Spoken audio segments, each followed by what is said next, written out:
everybody, and welcome to the Animation Podcast, a weekly podcast about all things animation brought to you by FilmBook. My name is Matt Brunet, but some of you may know me as AniMat from my YouTube channel, Electric Dragon 505, home of web series that are all about animation, including Animation Lookback and AniMat's reviews.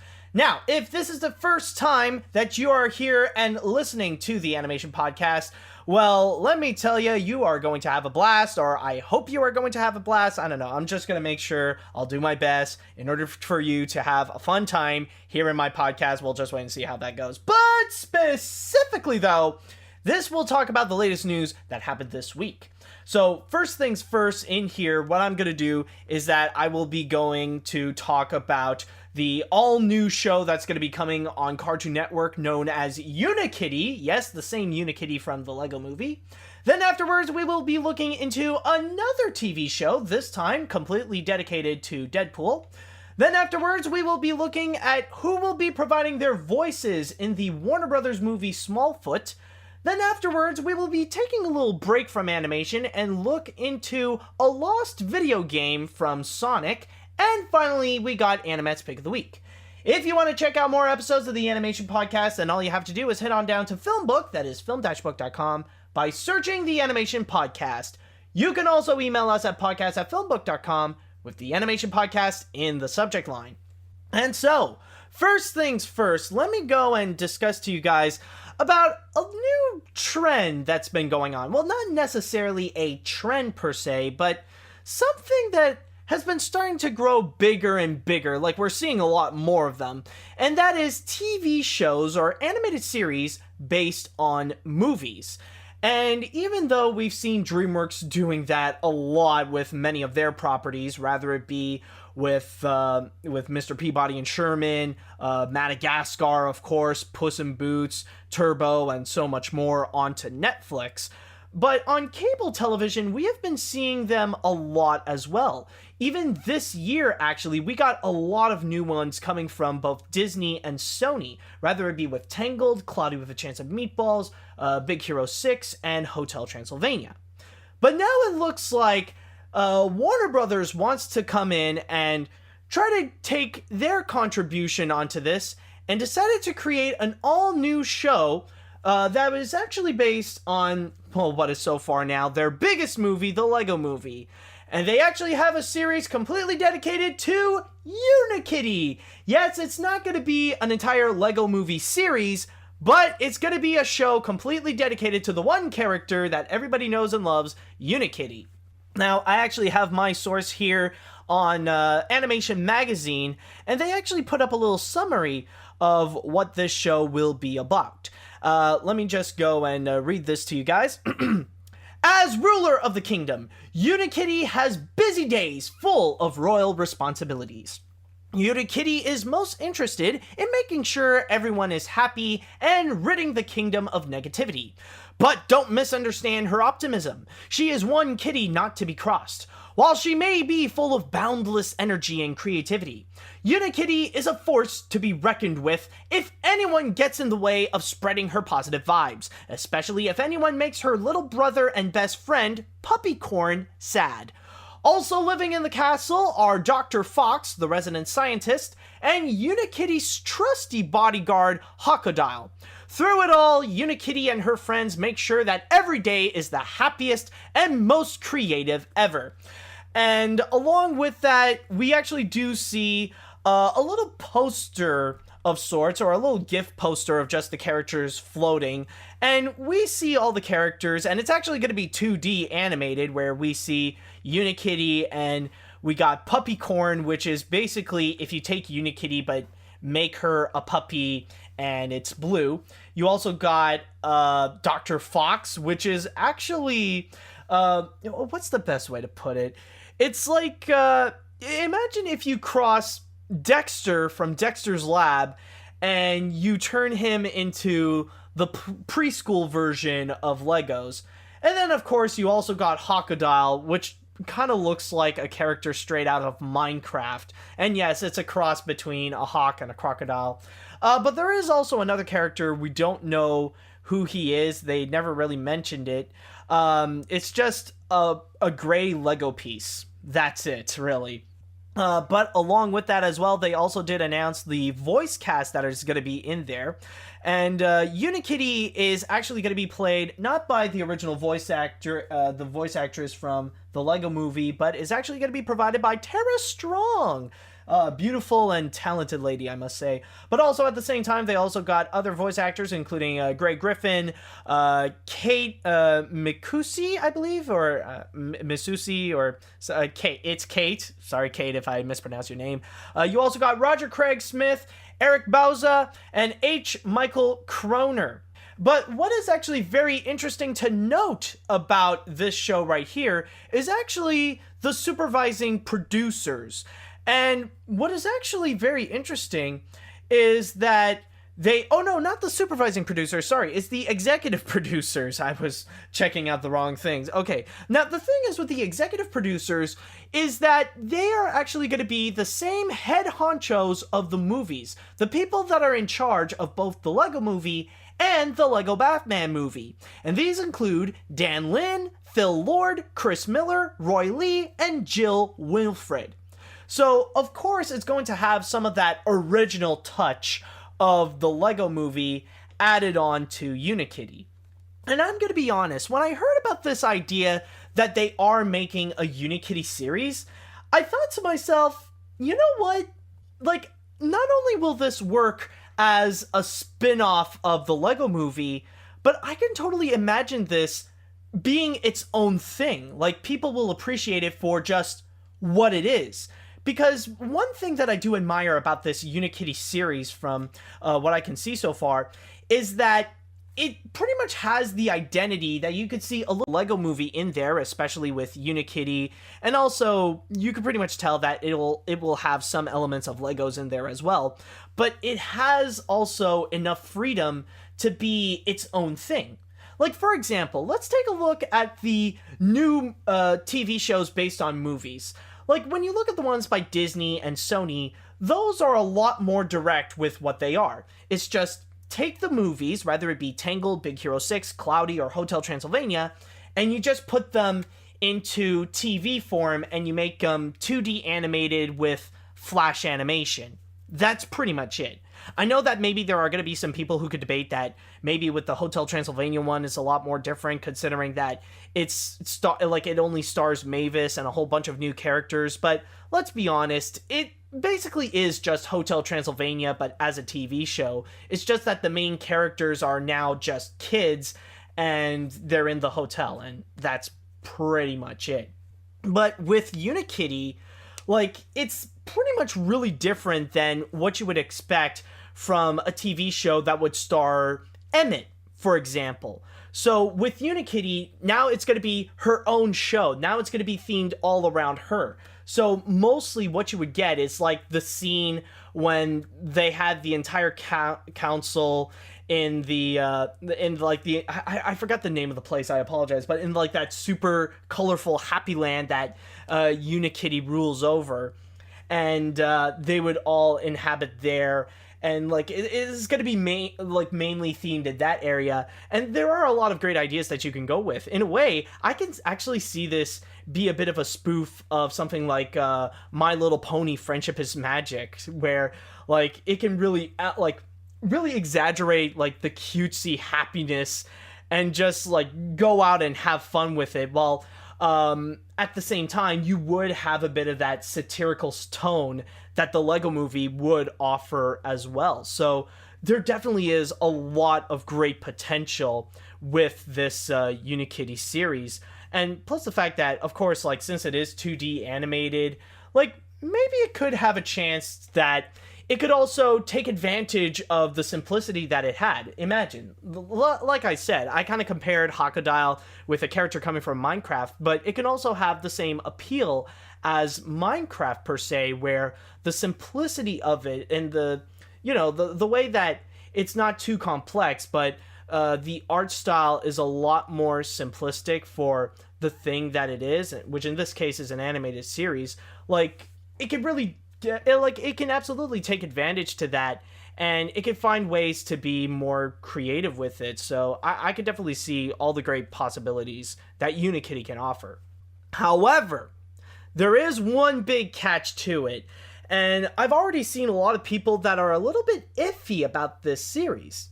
And you might be wondering, like, how can you be iffy about a Lego movie spin-off series that would star Unikitty? It seems confusing. Like, what would be the catch to it? Well, a lot of people have been pointing out it's mainly because of the supervising producers. And who they actually got is Sam Register and Aaron Horvath. And their previous credits, which they have been titled, especially in my source here in Animation Magazine, is that they previously worked on Teen Titans Go. And if there's one thing that the animation community absolutely hates, it's Teen Titans Go, no matter what. And yes, I do understand how Teen Titans Go nowadays receives such terrible reputation. Like, no matter what, people passionately hate it, down to the point where it's almost a trend, in a sense, where people would absolutely hate Teen Titans Go because that's kind of the popular thing. Like, you would be one of the cool kids if you hate Teen Titans Go, just like how people would hate Justin Bieber, Internet Explorer, and pineapple on pizzas, in a sense. But also, I would say at the same time, personally, as someone who has never seen the show, by the way, just a little bit of a heads up, I do feel like maybe the hate on Teen Titans Go can be a little bit too extreme. Like, people would go a little too far with their hatred on Teen Titans Go, down to the point where they would constantly bash and punish not the show itself, but the people who worked on it. Like, the artists and the writers and the creative people that did work on that series, like, they would be blasted by haters and stuff like that. And it's mostly by these rage-filled kids that are mostly fueled by just watching a few Mr. Enter videos. And they would go and spread some pretty bad stuff to those people, to the people that did actually work on Teen Titans Go. And I mean, it is a show that's still going on to this day, so of course, like, the hate for it is not really gonna stop. And I really do feel sorry for the creative team of Teen Titans Go, really, to deal with that crap. And yeah, that's why people pretty much have doubts with Unikitty, is because those people from Teen Titans Go are also on board for this series.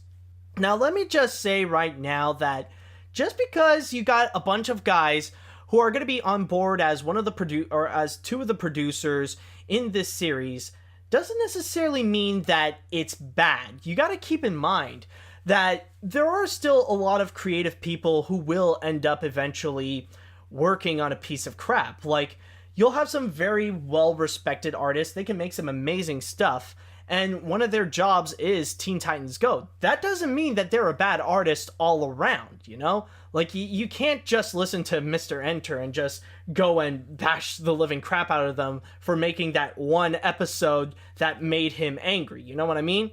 It's just that, like, you gotta open up and give it a chance, because you never know what would happen. And what a coincidence, considering that, like, one of the greatest lessons that I've learned, that just because one person did one bad thing doesn't make them bad, is actually, ironically, with Phil Lord and Chris Miller. When they made Cloudy with a Chance of Meatballs, it was pure garbage. It was awful. Like, that was an embarrassment of an animated feature. It made me feel bad actually watching it, or it actually made me feel embarrassed watching this badly made kids cartoon, you know what I mean? But then they would go on and then create the Lego Movie.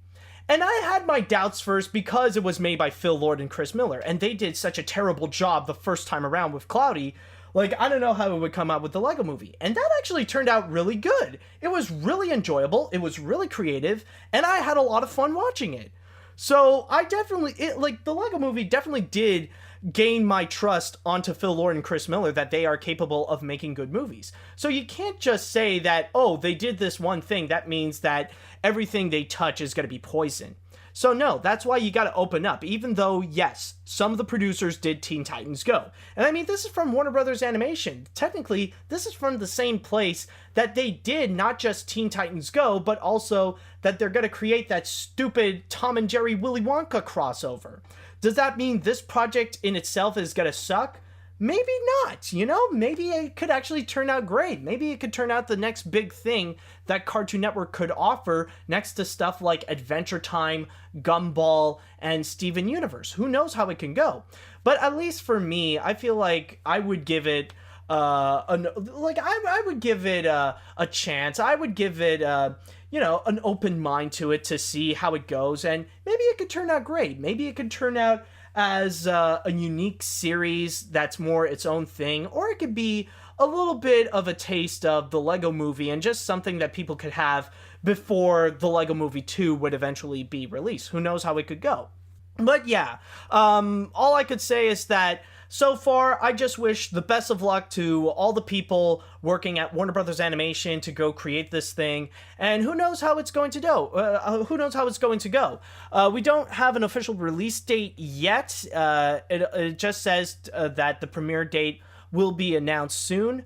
I did see that at some points it could be possible it'll be released somewhere in 2018, but who knows? But hey, we're getting a Unikitty series. Okay, now for our next story, we're going to be jumping from one TV show to another. And ironically enough, it's very similar at the same time because this is actually another TV show that's based on a movie. But this time, however, we are going to take a live-action film and we're going to turn that into an animated series. And believe it or not, they decided to go and take Deadpool. So yes, what's going on is that FXX is going to be creating an animated series based on Deadpool. An adult animated series, by the way. So it's going to be in the same levels of something like Family Guy, Simpsons, Archer, Bob's Burgers, and all that kind of stuff. And what is actually very interesting to note is that this is actually going to be provided by the Glover brothers, from Stephen Glover and Donald Glover, in which, yes, the latter is actually the same guy who will later be Lando Calrissian in the Han Solo spin-off movie, and also spin-off. He's also going to be spin-off. No, I'm sorry about that. He's also going to be Simba in the live-action reboot of The Lion King. And they're both going to be the creators of this.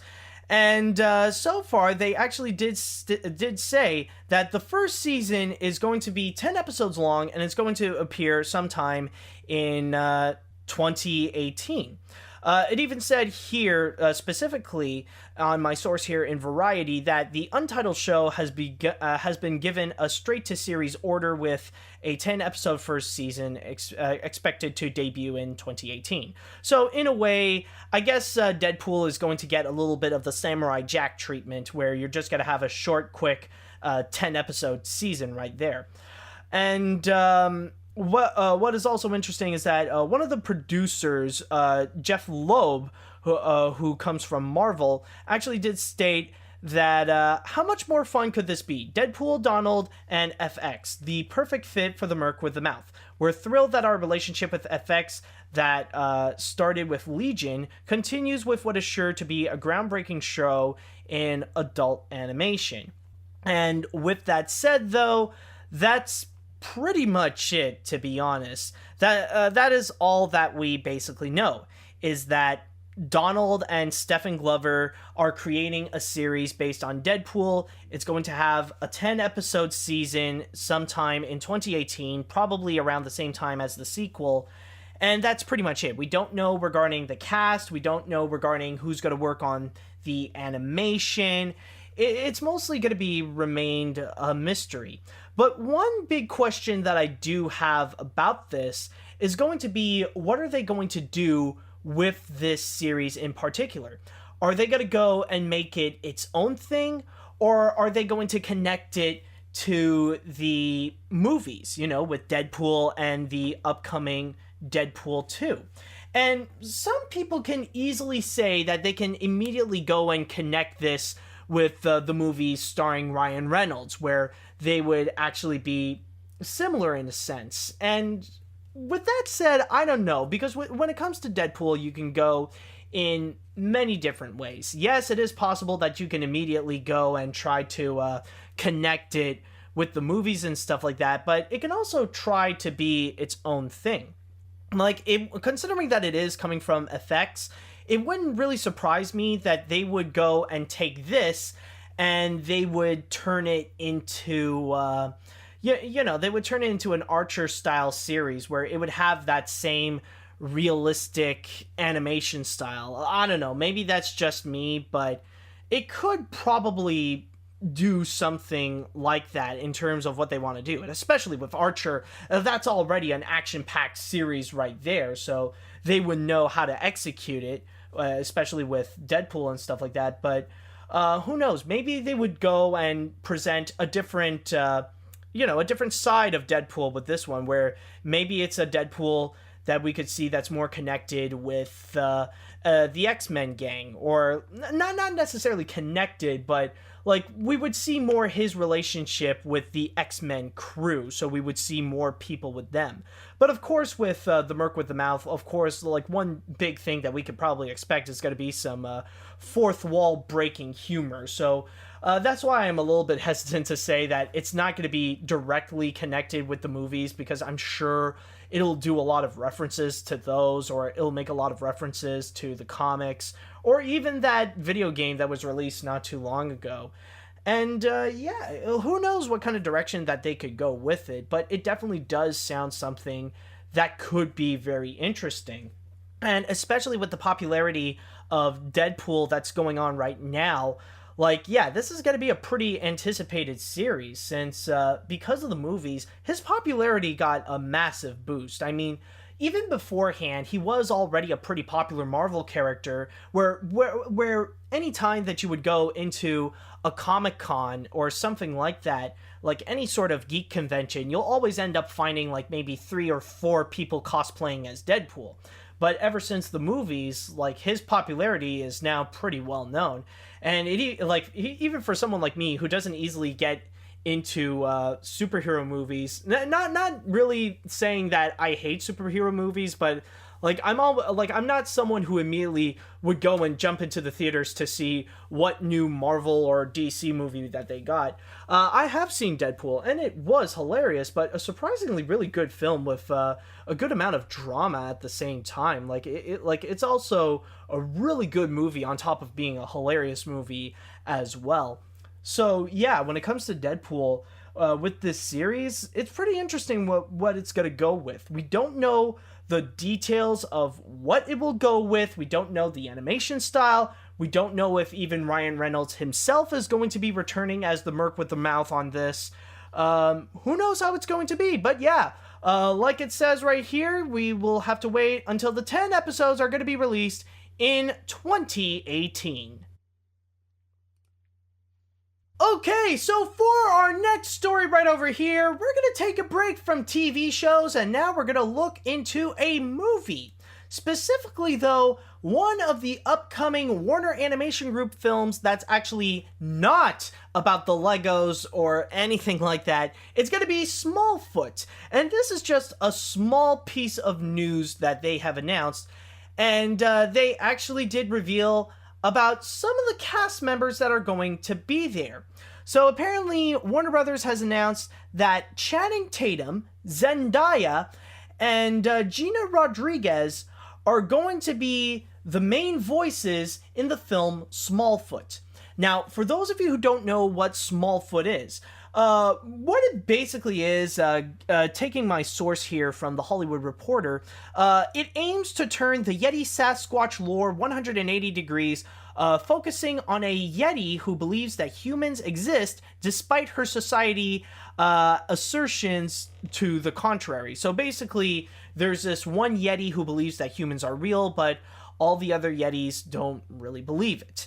It's a simple plot. Maybe we have heard of this before. Like, there's none that I can really think on top of my head, but it does sound like a plot that can be familiar, who knows. But going back into this, we know that in terms of the actors that they got, it's actually very familiar. We know that there are some that are legit and some are pretty upcoming as well. Like Channing Tatum. We already know that he's a pretty legit actor, even when it comes to voice acting and stuff like that, considering that he did lend his voice a little bit in the Lego movies as Superman. but also he was one of the main voices actually in the Book of Life, and he did do a pretty good job. So with Channing Tatum, we know that he can go and bring in a pretty legit performance.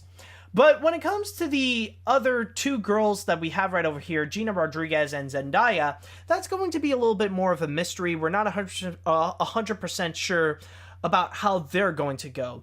With Gina Rodriguez, we'll probably know a little bit later, considering that she will have her voices appear in two upcoming films that will appear at the end of 2017, including Blue Sky's Ferdinand and also Sony Animation's The Star, where she will actually be playing as Mary.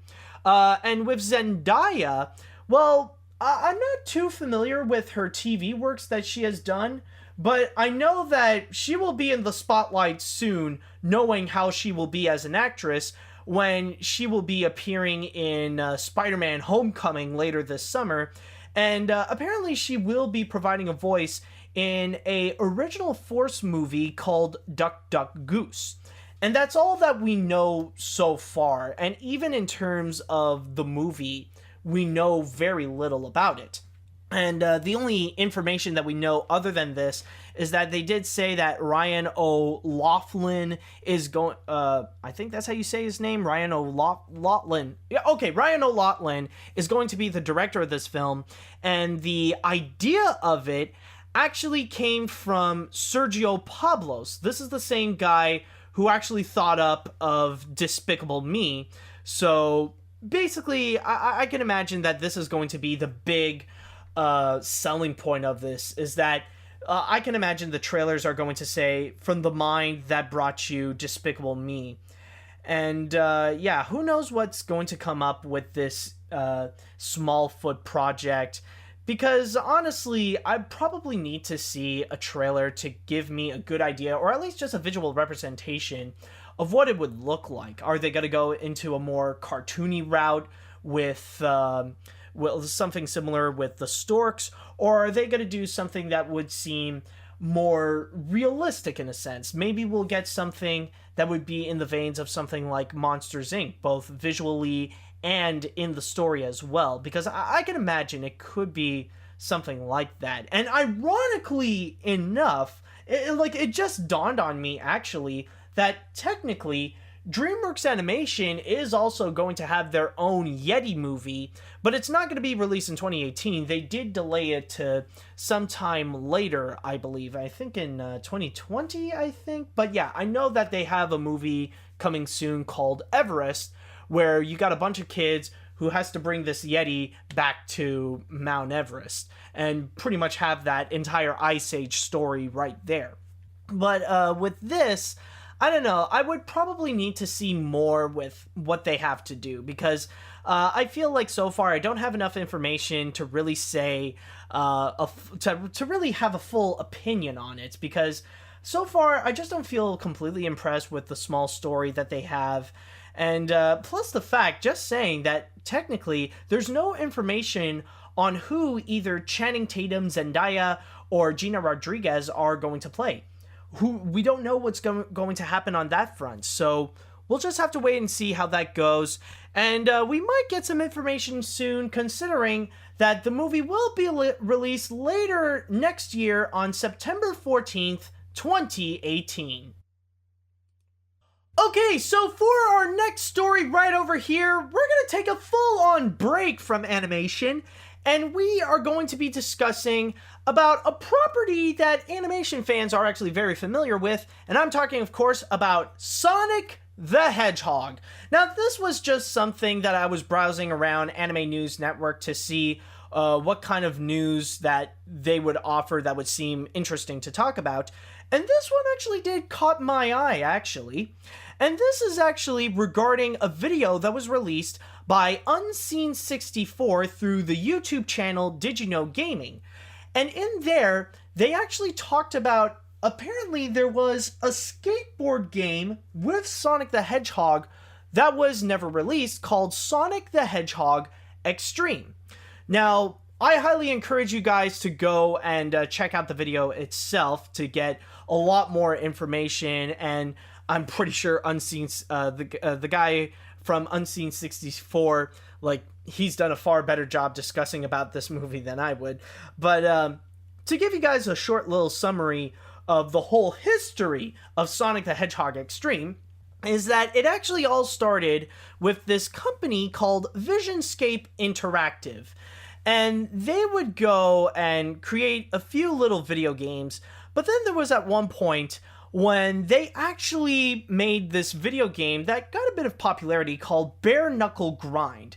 And this is actually a PC game that is best described as a little bit of the precursor to games like Disney Infinity and Skylander, where you have to go and buy the figurines of Tech Deck dudes in order to go and play some of the games that you can pretty much connect with one another. Like, if you buy this Tech Deck dude, you can put on the CD and then you can play the game. But then you can expand it the more Tech Deck dudes with CDs that you can buy. So it started out with that, and with the technology that they had, they would later go and create a game. Well, not really create a game. They were trying to create a game based on the Nickelodeon series Rocket Power. And from there, they were trying to implement the same skateboarding technology that they did in there and try to create a game that would be released for the PS2, Xbox, and GameCube. But sadly, due to a lack of communication and things going wrong with the company that was holding the video game rights to Rocket Power, THQ, the game ultimately was never finished, but there is a version that does exist on the Game Boy Advance that was not made by Visionscape. Now, with all that said, some of you are probably confused and thinking, what the fridge am I talking about? Where's Sonic the Hedgehog in all this? Well, I'll tell you. Later on, while they were making that Rocket Power game, Visionscape was also assigned to do the cutscenes, the cinematic cutscenes for the game Sonic Heroes. And from there, they decided to go and create a concept of this little idea that they had to create a Sonic game, but that's all about skateboarding. And from there, because they had all the stuff that they need to go and create the pretty much the cutscenes for Sonic Heroes, they have some of the stuff already, like models of both Sonic and Shadow. They got some of the songs. They have already some of the tools that they need in order to go and create a Sonic game. Like, they don't have to do anything from scratch. They got all the stuff there. So the game design of the Rocket Power game that they wanted to play, the models that they got from Sonic Heroes, and all the different things like some of the soundtracks from the other Sonic games and all that kind of stuff, they decided to go and implement that onto their own game. And what happened is that they presented that to Sega, and they were actually pretty interested with it. But then laterwards, they were completely silent, and it just basically disappeared. Like, this whole idea kind of disappeared, but it wouldn't be until Sega would actually release a game called Sonic Riders. And from there, they noticed that it's actually very similar. The same kind of idea where it's Sonic the Hedgehog in this hoverboard style game where you can go and do a whole bunch of skateboarding tricks. And from there, the people from Visionscape, they wanted to go and sue Sega, or they wanted to see if they can sue Sega for stealing their idea. But they did made an agreement when they were pitching their Sonic the Hedgehog Extreme idea, that any idea that they would present in front of Sega that would use their properties, like Sonic the Hedgehog, for example, then the idea of that game belongs to Sega. It's their thing now. So technically, they are allowed with it. And honestly, just looking at the video itself and explaining this idea, it was actually pretty interesting. But one flaw that I do find with this whole concept of Sonic on a skateboard is more like, it's Sonic the Hedgehog. Technically, he's supposed to be the fastest thing alive.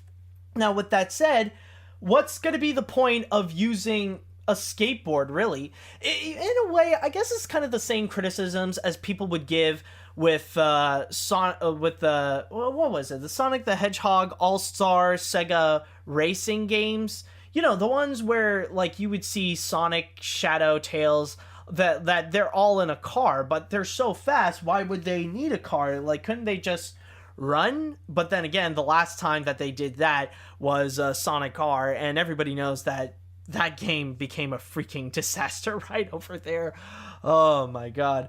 But yeah, like, I guess maybe I could see the appeal for a Sonic themed skateboarding game, because there was a period when skateboard games were absolutely huge thanks to the massive popularity of the Tony Hawk Pro Skater games. Like Disney had one, The Simpsons had one, and there's a whole different variety of that. But honestly, I don't know if I could see a Sonic skateboard game, because that's all it would be. It's just your typical skateboard game, but with Sonic the Hedgehog. And even the prototype that Visionscape created, it looks like what it is, basically. They just took the failed Rocket Power game, and they just add Sonic into it. So, I don't know, like, and especially nowadays, like, even though now it would be rather useless because we do have the Sonic Riders series, for me personally, I actually remember playing the original Sonic Riders game, and I did not have fun with it.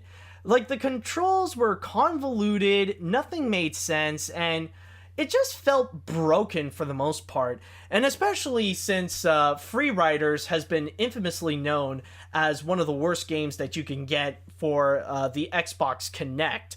Like, honestly, I am not a fan of the Sonic Riders games. It's just, it didn't really have controls that make sense to me. It's just, it's convoluted. That's all that it is. And yeah, but still, like, I would say still though, it is actually pretty interesting that once upon a time there was a skateboard game that would have Sonic the Hedgehog, and who knows, this could possibly be the origins of Sonic Riders to begin with. But yeah, I do encourage you guys to go to Did You Know Gaming and check out the Unseen 64 video about this lost Sonic game. It is actually pretty interesting, and trust me, it will explain it a lot better than I just did right now. So yeah, definitely go and check it out and see for yourself about the lost story of Sonic the Hedgehog Extreme. And now it is time that we shall go and end things off with AniMat's Pick of the Week. And this week, we're gonna go into a little section that I have always been a fan of outside of animation, which is theme parks. And I love theme parks, whether it be from Disney or Universal. Like, I absolutely adore them, and I always get into the news, rather it be about, like, what's going on with them from either Disney, Universal, Knott's Berry Farm, Six Flags, or whatever. I absolutely adore theme parks, and always a massive lover. Like, I love the Disney rides as much as I love the animated films that they offer. Like, especially for me, like, always a huge fan of Figment from Journey into Imagination. But, specifically, though, what I want to talk to you guys is actually something that I've always thought for so long, and finally someone is actually gonna go and freaking do it. However, this is something in which that is a little bit of good news and bad news, like, it'll depend on where you are. And I am talking, of course, about How to Train Your Dragon. Finally, this thing is actually gonna get a ride. Not just a ride though, but it's actually gonna get an area completely devoted to How to Train Your Dragon. So, what would be the bad news with that? Well, the thing is that it's gonna be in Dubai. So, yeah, it's pretty far from the North American area. But if you do live in Dubai, well then, I got great news for you. You guys are gonna get a How to Train Your Dragon area. And you're gonna get a How to Train Your Dragon ride. So, taking my source here from Inside the Magic, it says, strap on your swords and prepare to fly into battle on a dragon at Motiongate Theme Park's How to Train Your Dragon land.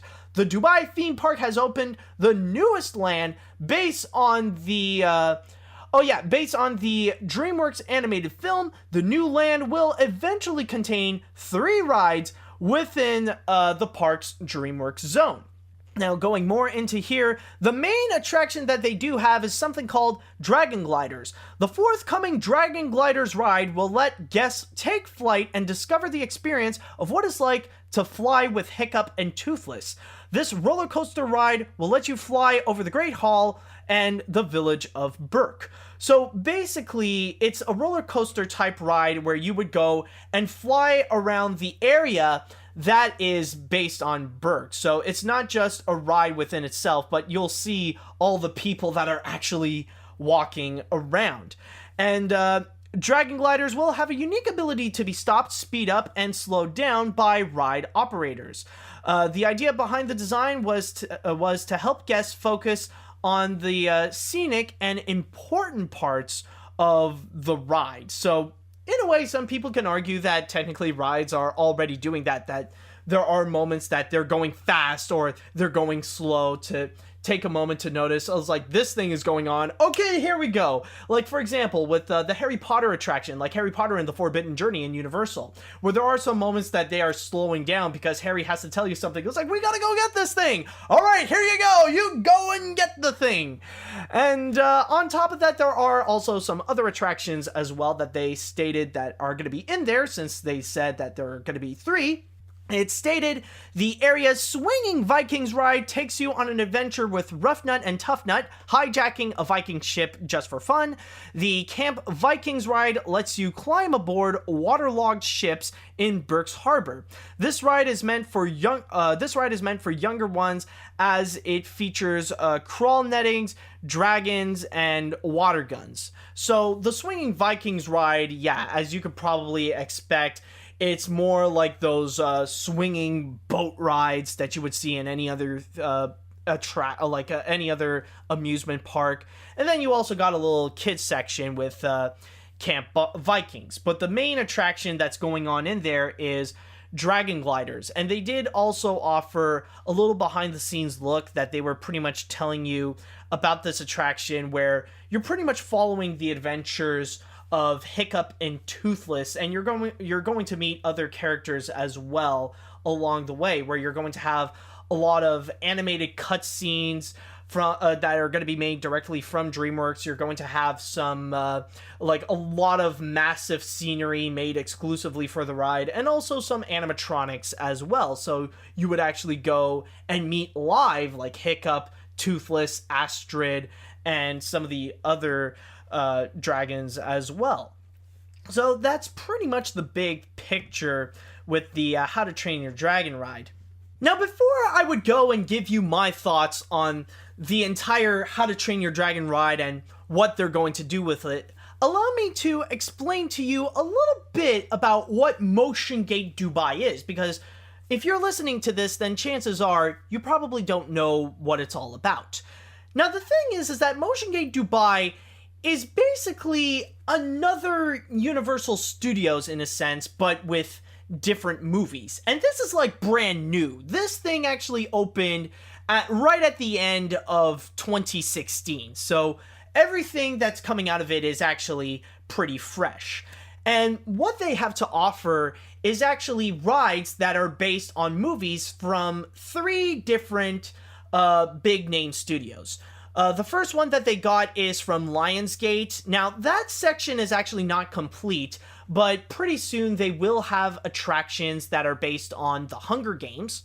Then they also have, of course, DreamWorks Animation, so they actually have attractions that are devoted to their big franchises like Shrek, Madagascar, Kung Fu Panda, and of course, How to Train Your Dragon. And then they also have a section, and this is probably the one where they have the most movies, with Columbia Pictures. So yeah, you actually have numerous of attractions that are based on Sony movies, and it's even down to the point where they even have an entire area that is devoted to the Smurfs. So it's pretty much cut into 4 different sections, where you got Lionsgate, Columbia, DreamWorks, and the Smurfs. But in terms of what Sony has to offer in terms of rides that are based on their movies, it's actually really interesting, because they got a weird mix of stuff. Now, I've already mentioned the Smurfs, And they do have some rides that are based on their popular films. Like, for example, they got Zombieland and they got Underworld. Okay, that makes sense right there. But then, they also have rides that are based on movies that bombed at the box office. So they legit have rides that are based on movies that they lost money on, including the 2016 Ghostbusters reboot and The Green Hornet. But then, of course, they also got rides based on some of their animated films. So it's not just the Smurfs, but they also got Hotel Transylvania, and oh sweet Jesus, you gotta be kidding me, Cloudy with a Chance of Meatballs. Nope! Oh good God. Just a word of advice, guys. Don't even try to bring me to the world of the worst art direction in animation history. Unless you want to go and tell your kids about how the Swallow Falls bombing happened. Oh, good God. Like, my God, don't even bother. It's like, why would you even do that in the first place? Okay, but anyways, going back into Motiongate Dubai in general, honestly, after watching several videos featuring not just the area around it, but also the rides themselves. Like, there's a lot of them already on YouTube, and already in good quality as well, so it's kind of like the closest thing that you can get into the rides without actually going to Dubai and stuff like that. Motiongate Dubai is basically the poor man's version of Universal Studios, where, like I said before, it has very similar concepts, but the way that they execute it, it's really mixed. Where they got some things right, but they also have elements that really don't make it enough to really make it a highly memorable and amazing theme park that could get up to the levels of either Universal or Disney. Allow me to explain. Because there is actually something that they did extremely well, and that is actually the atmosphere and the sets. Like, when you would start to enter into the ride where the movie that is based on, you could definitely feel like you're entering into the world that the movie is set in. Like, when you go into the Madagascar ride, you'll start to feel like you're in Madagascar. Or when you start to enter into the Ghostbusters ride, you do feel like you're in Ghostbusters and all that kind of stuff. Like, they really do pay attention to detail to pretty much craft the area that is around the rides themselves. And I'm going to be very honest with you guys. One of the best rides, or probably the best ride that they do have, where they nailed it perfectly with the atmosphere and the sets and all that kind of stuff, no joke, the Hotel Transylvania ride. And keep in mind, this is coming from someone who is not a fan of the movies. I honestly think they suck. But honestly, what they did there, they actually did a great job. I mean, the exterior design does look like the hotel itself of Hotel Transylvania. And even all the sets and just like the architecture, the structure that they did, it does look like the set of the hotel itself. It does actually look like you're in Hotel Transylvania. Now, the one thing that doesn't really work, though, is actually the rides themselves. Now, I'm not necessarily saying that the rides are bad or that they're malfunctioning and all that kind of stuff. It's just that once you enter the ride, that's when how can I put this? That's when the magic of it suddenly disappears. That's when you no longer feel like you're in the world of the movie, and you suddenly realize you're in this generic ride. And that's pretty much it. Like, when you enter the Green Hornet ride, you don't really feel like you're in the Green Hornet ride, you're just in this generic roller coaster. Or when you're in the Madagascar ride, it just feels like you're in a Space Mountain type of ride. Or when you're in like a kid-friendly dark ride that's more about the story and stuff like that, like, you just feel like you're in this diorama where you're in a moving vehicle and stuff like that.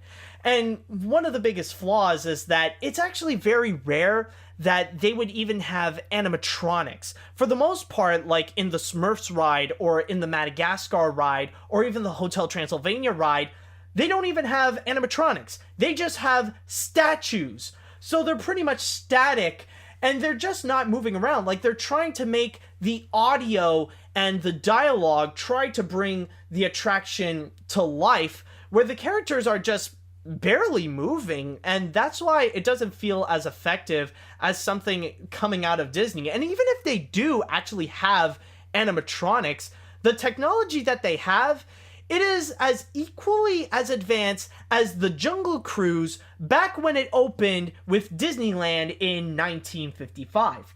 So going back to the Hotel Transylvania attraction, yes, it is amazing what they did with the sets and the atmosphere, but the characters just make it look very cheap, and it makes it look very stiff. Which in a way, I guess you could say it's kind of perfect, because that's also the best way to describe the movies as well. Okay, but all joking aside, that's why I do feel like it's very mixed. Because there are some parts that they can nail it perfectly, but they don't really do enough to really make it like a fully immersive experience, and you're just there in a generic attraction. And I do have some other examples as well, like even the Zombieland one. That one is just a ride where it's just your typical dropping ride in the similar veins of the Twilight Zone Tower of Terror, or what you Californians refer to it now as Guardians of the Galaxy Mission Breakout. But like with this one, what they did with the Zombieland one, it's just your generic dropping ride like you would get at Six Flags or something like that. Or even with the Ghostbusters one, it's like it's trying to do something in the similar veins of like either Toy Story Mania, or with the what was it, the Men in Black ride, or also Buzz Lightyear Space Ranger Spin. But that one is also really generic as well. It's just you have to go and shoot at a screen, and then suddenly it brings you to another area, and that's all that there is to it. And even the CGI that they offered in that area right there, it does look really cheap. It looks like something out of a PlayStation 2 game, honestly. But yeah, that's kind of the whole thing with Motiongate. What I was pretty much trying to say is that even though they can have the immersion, like it can make a great first impression, but once you get into the ride, suddenly that magic just suddenly disappears, and you don't really feel like you're in this world that's based on the movie. You know what I mean? But I will say though, if there is one ride that is actually the best one, that actually nailed everything from it perfectly, I would actually have to point out to the Shrek ride, believe it or not.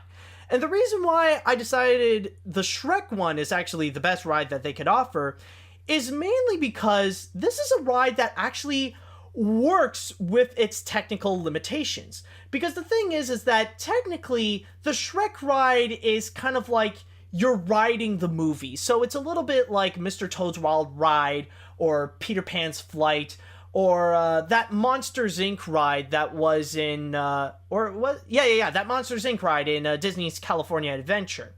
So it's similar to those, where like it's just pretty much retelling the same story from the movie, but in ride form. But what they did there is that it's pretty much Shrek and Fiona putting on a puppet show for their kids and Donkey.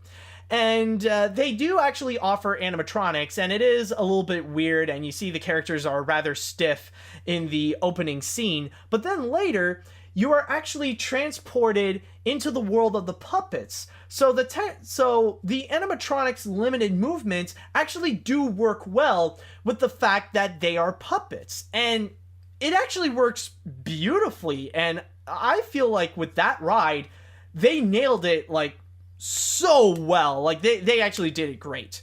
But with all that said though, going back to the How to Train Your Dragon one, what I'm pretty much expecting here is something that could be good, but not great, because they said that this is going to be like the cream of the crop. This is going to be the ultimate attraction that they're going to offer at Motiongate Dubai. Like, they're going to offer everything. It's a roller coaster style ride. They're going to have scenes that are made directly at DreamWorks Animation. They're going to have animatronics and stuff like that. You know, I feel like they're going to do something that's going to be good, but it's not going to be great to the point that, oh my god, it's like, this is one of the best rides I've ever been in. It's not going to be something like, you know, I think the best way to put it is that what they're trying to do is that they're trying to make a How to Train Your Dragon themed Harry Potter and the Forbidden Journey. They're trying to do something like that, but I could tell that the technology that they're going to have is not going to be as good as what they got with Harry Potter. And like, it's going to be awkward when you're going to see the animatronics with the limited movement and all that kind of stuff. So yeah, that's what I'm pretty much expecting from that ride, is that it's going to be good, but not great. But the one thing I want to say, though, regarding a How to Train Your Dragon ride is that, yeah, it's great that finally they did do a How to Train Your Dragon ride in general. And I've been waiting for this for so long that they would announce it, because out of all the movies that I can think of animation-wise, How to Train Your Dragon is the one that really calls for having a freaking attraction. Like, someone can actually take this and turn it into a phenomenal ride where you feel like you're in the island of Berk and you're riding a dragon and all that kind of stuff. And honestly, I'm really surprised, and I do wonder, why is Universal not doing anything with it? Because yeah, like, when it comes to DreamWorks, like, they mostly do their attractions from different parts of the world. Yes, we all know about Shrek 4D, but then, like, they would have attractions from Malaysia, in Australia, in Singapore, and all that kind of stuff, where they have tons of attractions that are based on Shrek, that are based on Madagascar. They're starting to make rides based on Kung Fu Panda, and now we got How to Train Your Dragon right here. But I'm honestly really surprised, why isn't Universal really doing anything to make a How to Train Your Dragon ride, or any more DreamWorks attractions that are on, you know, that would be appearing in Universal Studios Hollywood or in Universal Studios Orlando? Because for me, the one great idea that you could do with a How to Train Your Dragon ride is if you make something that would be very similar to the Simpsons ride. Imagine, like, you would go on your dragon and you would have this giant screen that is covering your entire eye, so that when you stare at it, you see nothing but that, and you would pretty much be flying all around, like, side by side with Hiccup and Toothless, and you go on this wild adventure. I don't know why DreamWorks is not immediately jumping into that opportunity. It would turn out into something phenomenal, and that's just one idea. I'm sure you guys have plenty of great ideas of what could be a How to Train Your Dragon ride. If you want to share them, please do so. That would be fantastic. But I mean, for God's sakes, nowadays, especially the fact that Comcast did buy DreamWorks Animation, it would be interesting if we see more of a presence at Universal Studios. I understand that they're also preoccupied with many other properties, and especially right now that Universal is pretty much hard at work trying to make a Nintendo World actually happen, and they are slowly bringing in DreamWorks characters onto their roster. Like, you would have meet and greets with some DreamWorks characters like Po from Kung Fu Panda, or like you would go and meet Alex and Marty, Melman and Gloria and all that kind of stuff, or you would meet up with Shrek. And plus the fact that out of all the rides at Universal Studios, Shrek 4D is probably the one that people would probably miss the least if it's pretty much removed. Since the fact that even if it's gone, they could still go see it anyways. Like, they've already released a freaking DVD out of it, and I don't know if it's still there, but it was on Netflix at one point. So really, it's not going to be missed, because there are still ways that you can go and watch it anyways. You're just not going to have the full 4D immersion, you know what I mean? So yeah, that's kind of the whole thing, is that, honestly, it's great that Motiongate is doing a How to Train Your Dragon ride, but I would love to see Universal do a How to Train Your Dragon ride, because I know that they could take this and turn it into something that is absolutely phenomenal. And so far, Universal is doing so amazingly, especially with the Harry Potter rides and with the Simpsons ride and all that kind of stuff. Like, Universal is doing a fantastic job, and they are being a serious competitor against Disney, even though Disney right now, like, they are coming back with a full force since very soon, or maybe by the time you're listening to this, they have opened the Pandora area in Animal Kingdom. And if you haven't seen clips of it on YouTube with some of the stuff that's in there, like, holy crap, it's beautiful. There's even one animatronic Navi that they've done. It's like, you might as well no longer make any more Avatar sequels, because that's like probably the greatest thing that could ever come out of Avatar, period. And it's just so amazing. But yeah, overall with How to Train Your Dragon, yeah, it's nice that Dubai is going to have a ride, but I would like to see Universal create a ride, because that is when we're going to get a phenomenal How to Train Your Dragon ride that the franchise deserves. So with all that said, that is pretty much it. That is pretty much all that I've got for this week. So thank you guys for listening to this episode of the Animation Podcast. You can go and find more of my work at film-book.com. All you have to do is search for Mathieu Brunet or the Animation Podcast. You can also find me on Twitter at AniMat505. And if you have listened to this podcast on iTunes or any other podcast service, do you mind doing us a little favor and rate and review this episode? That would be very nice of you. And if you are listening to this podcast on YouTube, then hit that little like button in our video and leave us a little comment on your thoughts about the news this week. Tune in next week for the latest episode of the Animation Podcast and all things animation. Thank you guys so much for listening. And until next time, see you later, dude.